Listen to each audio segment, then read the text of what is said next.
दोस्तों, आप सबका स्वागत है हमारे चैनल हिंदी हॉरर डायरी पर। आज की स्टोरी सुनाने से पहले मैं आपको बताना चाहती हूँ कि गांव में रहने वालों की जॉब लाइफ इतनी आसान नहीं होती। जॉब से ज़्यादा उनको बस पकड़ने की टेंशन होती है, क्योंकि गांव का ट्रांसपोर्ट इतना फ्रिक्वेंटली अवेलेबल नहीं होता और उस बस पकड़ने के चक्कर में उनके साथ कई बार ऐसी घटना हो जाती है जो वो ठीक से बयां नहीं कर पाते। ऐसी ही एक कहानी ओलपाट तालुका के एक गांव मौल भगवा की है, जो हमारे व्यूअर प्रतीक ने भेजी है। तो दोस्तों, इस घटना को जानने के लिए वीडियो को अंत तक देखिए, साथ ही लाइक, सब्सक्राइब और अपने दोस्तों के साथ शेयर कीजिए। हेलो, मेरा नाम प्रतीक है। ये जो कहानी मैं आपको बताने जा रहा हूँ वो मेरे दोस्त विशाल की सच्ची कहानी है। विशाल मौल गांव का रहने वाला है।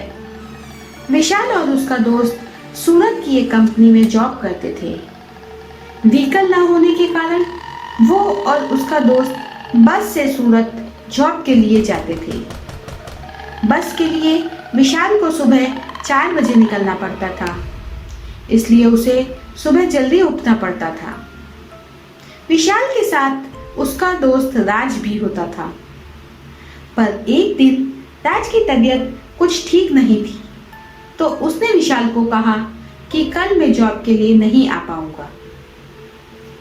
विशाल रोज की तरह बस पकड़ने के लिए घर से जल्दी निकल गया। ठंड का मौसम था, इसलिए अंधेरा भी बहुत था। बस पकड़ने के लिए विशाल बस स्टॉप पहुंच गया। करीब सुबह के 4 बज गए थे। बस स्टॉप पूरा सुनसान था, वहां कोई भी नहीं था। विशाल बस की वेट कर रहा था। कोई साथ न होने के कारण उसके मन में थोड़ा डर भी था।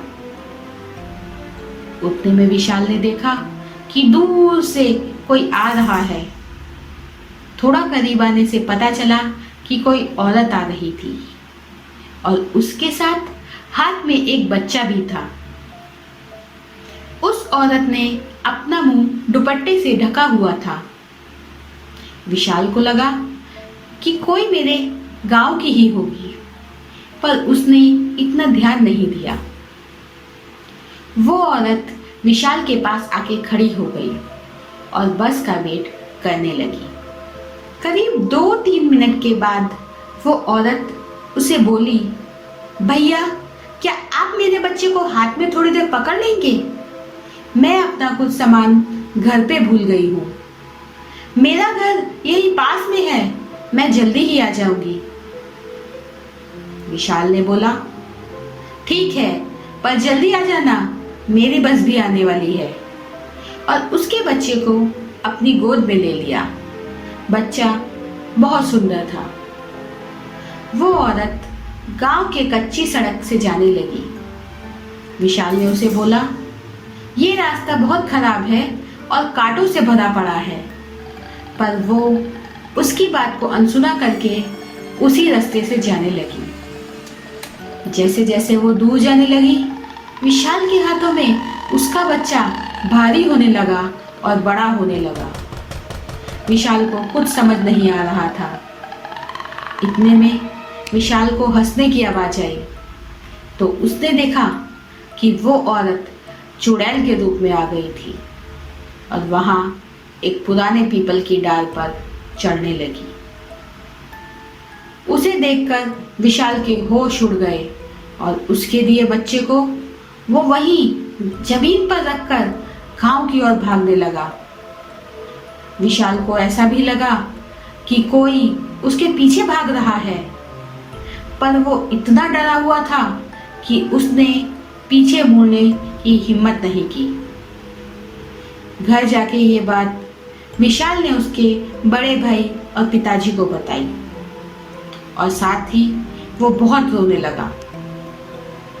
ये घटना के बाद विशाल को 3-4 दिन तेज बुखार भी रहता था।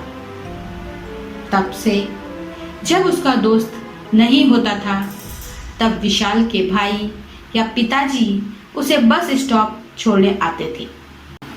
तो दोस्तों, आपको ये कहानी कैसी लगी? अगर आपको ये कहानी अच्छी लगे तो लाइक करें, कमेंट करें, हमारे चैनल को सब्सक्राइब करें और दोस्तों के साथ शेयर करें।